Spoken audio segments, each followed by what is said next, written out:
Khamenei কি বেঁচে আছেন নাকি তিনি হামলায় নিহত হয়েছেন? প্রশ্ন উঠছে। ইরান মধ্যপ্রাচ্য জুড়ে হামলা চালাচ্ছে। বর্তমানে ইরানি সামরিক বাহিনীকে আক্রমণের নির্দেশ কে দিচ্ছে? আতঙ্কিত ডোনাল্ড ট্রাম্প ঘোষণা করেন যে ইরান একটি বড় আক্রমণ চালাবে। আমেরিকা ও ইসরায়েল ইরানের সর্বোচ্চ নেতা আয়াতুল্লাহ আলী খামেনির সদর দপ্তরে একটি বড় আক্রমণ চালায়। ইরানের সর্বোচ্চ নেতা আলী খামেনি একটি বিমান হামলায় নিহত হন এবং তার ছেলে মোজতাবা খামেনি দেশের নতুন সর্বোচ্চ নেতা নির্বাচিত হয়েছেন। রাষ্ট্রীয় গণমাধ্যমের মতে 28শে ফেব্রুয়ারি তেহরানে একটি বিমান হামলায় আলী খামেনির অফিস লক্ষ্যবস্তু করা হয়েছিল, যার ফলে ৮৬ বছর বয়সী এই ব্যক্তি নিহত হন। সরকার জানিয়েছে যে এই হামলাটি বিশেষভাবে সরকারি লক্ষ্যবস্তুকে লক্ষ্য করে করা হয়েছিল। এই ঘটনার পর ইরান ৪০ দিনের জাতীয় শোক এবং ৭ দিনের সরকারি ছুটি ঘোষণা করেছে। দেশজুড়ে নিরাপত্তা বাড়ানো হয়েছে। প্রধান শহর এবং সরকারি ভবনের বাইরে অতিরিক্ত নিরাপত্তা বাহিনী মোতায়েন করা হয়েছে। আসুন আমরা আপনাকে বলি, মোজতাবা খামেনি কে? ১৯৬৯ সালে মাশহাদ শহরে জন্মগ্রহণকারী মোজতাবা খামেনি ধর্মীয় শিক্ষা লাভ করেছিলেন।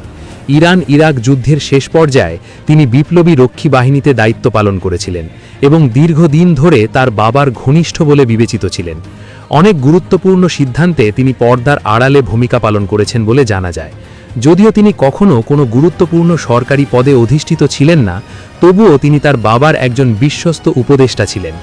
সামরিক ও অধাসামরিক বাহিনীর সাথে তার সুসম্পর্ক ছিল বলে জানা যায়। মোজতাবা খামেনি ২০০৯ সালে আলোচনায় আসেন। প্রকৃতপক্ষে ২০০৯ সালের বিক্ষোভের সময়ও তার নাম সামনে আসে। কেউ কেউ অভিযোগ করেন যে তিনি বিক্ষোভের কঠোর দমনে ভূমিকা পালন করেছিলেন।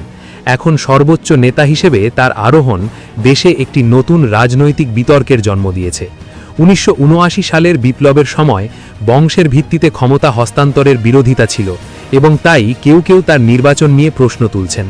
বর্তমানে সামরিক সমর্থনের কারণে মোজতাবা খামেনিকে একজন শক্তিশালী নেতা হিসেবে বিবেচনা করা হয়। এমন পরিস্থিতিতে আগামী দিনে স্পষ্ট হয়ে উঠবে যে তার নেতৃত্ব দেশকে কোন দিকে নিয়ে যাচ্ছে। ষড়যন্ত্র ফাঁস হয়ে গেল। খামেনির ক্ষমতার উপর শক্ত দখল বজায় ছিল, তবে পশ্চিমা মিডিয়া তার সম্পর্কে গুজব ছড়াতে থাকে। ২০০৬ থেকে ২০০৭ সাল পর্যন্ত মার্কিন যুক্তরাষ্ট্র দাবি করেছিল যে খামেনি গুরুতর অসুস্থ, কোমায় ছিলেন এবং মারা গেছেন। ইরান এই খবরটি চেপে রেখেছিল। খামেনি যখন মিডিয়ার সামনে উপস্থিত হন, তখনই এই গুজব থামে। তিনি আমেরিকাকে হুমকি দিয়েছিলেন এবং বলেছিলেন যে তিনি বেঁচে আছেন। ২০০৯ সালে পশ্চিমা মিডিয়া খামেনির মৃত্যুর খবর প্রচার করেছিল। সেই সময় ইরানে রাষ্ট্রপতি নির্বাচন চলছিল। এই নির্বাচনের প্রতিবাদে দাঙ্গা ছড়িয়ে পড়ে। তখনও খামেনিকে জনসাধারণের অনুষ্ঠানে দেখা যায়নি, তাই তার মৃত্যুর খবর আবার ছড়িয়ে পড়ে। কিন্তু এবারও পশ্চিমা মিডিয়ার মিথ্যাচার বিশ্বের সামনে উন্মোচিত হয়। ২০২০ থেকে ২০২২ সালের মধ্যে আমেরিকান মিডিয়া বারবার দাবি করেছিল যে খামেনি কোভিড-১৯ আক্রান্ত হয়েছিলেন, যা তার জীবন কেড়ে নিয়েছিল। ২০২২ সালে আমেরিকান সংবাদপত্র নিউ ইয়র্ক টাইমস রিপোর্ট করেছিল যে খামেনি অসুস্থ ছিলেন, তার বেঁচে থাকার কোনো আশা ছিল না, তার পেটে অস্ত্রোপচার করা হয়েছিল। তবে এই প্রতিবেদনের মাত্র কয়েকদিন পরেই খামেনি আবার একটি জনসাধারণের অনুষ্ঠানে উপস্থিত হন। এর অর্থ হল খামেনির মৃত্যুর খবর প্রথম প্রকাশিত হয়নি, বরং এটি পশ্চিমা মিডিয়া দ্বারা বারবার প্রচারিত হয়েছিল। কখনো কখনো এমনকি ইরানি মিডিয়াও এই প্রতিবেদনগুলিকে অস্বীকার করেনি এবং ছড়িয়ে দিতে দেয়নি। এটি এমন এক সময়ে ঘটেছিল যখন ইরান মার্কিন যুক্তরাষ্ট্রের সাথে যুদ্ধে লিপ্ত ছিল। এবার খবরটি একটি যুদ্ধের সময় এসেছিল এবং যখন যুদ্ধের সময় এই জাতীয় খবর প্রকাশিত হয়, তখন কোনো দেশ তা অস্বীকার করে না, বরং তারা এই জাতীয় সংবাদকে অস্ত্র হিসেবে ব্যবহার করে। অন্যদিকে এমনও খবর আসছে যে তিনি নিরাপদে আছেন। যে হামলায় খামেনি নিহত হয়েছেন বলে জানা গেছে, তারপর ইরানের নিরাপত্তা পরিষদ খামেনির একটি ছবি পোস্ট করে বলেছে যে তিনি বেঁচে আছেন। এরপর খামেনি নিজেই তার প্রাক্তন হাতলে পোস্ট করে আমেরিকার পদক্ষেপের প্রতিক্রিয়া ঘোষণা করেন। এতে ডোনাল্ড ট্রাম্পের ঘাম ঝরছে। আয়াতুল্লাহ আলী খামেনি কোথায়, তার সম্পর্কে কোনো খবর নেই। আমেরিকা এবং ইসরায়েল দাবি করেছে যে তিনি আমাদের আক্রমণে প্রাণ হারিয়েছেন। অন্যদিকে ইরানের ভেতর থেকে বিভিন্ন প্রতিবেদন আসছে। গণমাধ্যম সূত্রগুলো বলছে যে খামেনির মৃতদেহ ধ্বংসস্তূপ থেকে উদ্ধার করা হয়েছে, কিছু প্রতিবেদনে বলা হয়েছে যে আমেরিকা যখন খামিনির সদর দপ্তরে হামলা চালায় তখন খামিনি তেহরানে ছিলেন না, তার অবস্থান অজানা। একমাত্র তথ্য হলো খামিনি তেহরানে ছিলেন না। এই সময় ইরান জুড়ে ইন্টারনেট পরিষেবা বন্ধ করে দেওয়া হয়েছে, যার ফলে সত্য নির্ণয় করা অত্যন্ত কঠিন হয়ে পড়েছে। যদিও আমেরিকা এবং ইসরায়েল তাদের শত্রুদের হত্যা করার বিষয়ে উচ্চাভিলাষী দাবি করেছে, বেশিরভাগ ক্ষেত্রেই এই দাবিগুলি মিথ্যা প্রমাণিত হয়েছে। অতএব খামিনির মৃত্যু নিয়ে প্রশ্ন উঠছে, আমেরিকা কি আবার মিথ্যা বলছে? মার্কিন প্রেসিডেন্ট, যার বক্তব্য এমনকি আমেরিকাও অবিশ্বাস করে, তিনি কি বিশ্বকে খামিনি সম্পর্কে মিথ্যা তথ্য দিচ্ছেন? এর জন্য বেশ কয়েকটি কারণ উল্লেখ করা হচ্ছে, কারণ এই প্রথমবারের মতো এমন খবর প্রকাশিত হয়নি যে খামিনি আর বেঁচে নেই। আয়াতুল্লাহ আলী খামিনির উপর প্রথম বড় ধরনের হামলা হয়েছিল 1981 সালের 27শে জুন। খামিনি তেহরানের আবুজর মসজিদে নামাজ আদায় করছিলেন যখন তাকে লক্ষ্য করে একটি বোমা হামলা চালানো হয়েছিল। বোমা বিস্ফোরণে খামিনি গুরুতর আহত হন, যার ফলে তার ডান বাহু গুরুতরভাবে ক্ষতিগ্রস্ত হয়। খামিনি বেশ কয়েক মাস হাসপাতালে ছিলেন। সেই সময় খবর ছড়িয়ে পড়ে যে বোমা বিস্ফোরণে খামিনির মৃত্যু হয়েছে।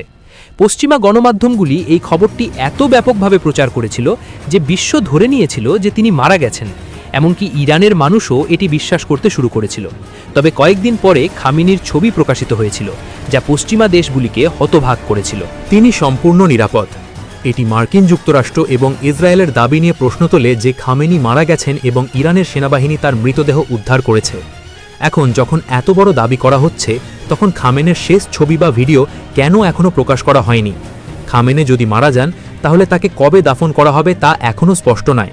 স্পষ্টতই খামেনের নিরাপত্তার জন্য ইরানের কৌশল হতে পারে মার্কিন যুক্তরাষ্ট্র এবং ইসরায়েলের দাবি খণ্ডন করা এড়ানো। এতে খামেনেহকে নিরাপদ রাখা সহজ হবে, কারণ শত্রুর লক্ষ্যবস্তি তখন স্থানান্তরিত হবে।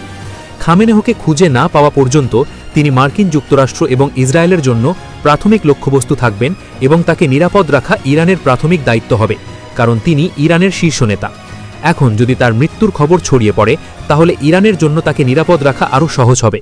তদুপরি ইরান আমেরিকার বিরুদ্ধে যে ব্যাপক প্রতিশোধ নিচ্ছে, তাতে এমনকি ইসরায়েল এবং আমেরিকাও বুঝতে পারছে না যে ইরানের পুরো শীর্ষ নেতৃত্বকে হত্যা করার পর কে এই ধরনের সিদ্ধান্ত নিচ্ছে।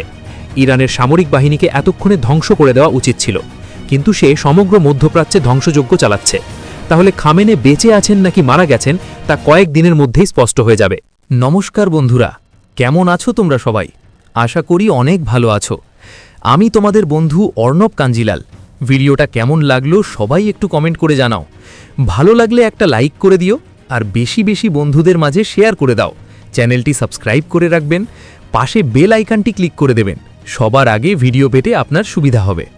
সবাই ভালো থাকবেন, সুস্থ থাকবেন, নিজের পরিবারের খেয়াল রাখবেন। ভিডিওটি মন দিয়ে দেখার জন্য আপনাকে অসংখ্য ধন্যবাদ।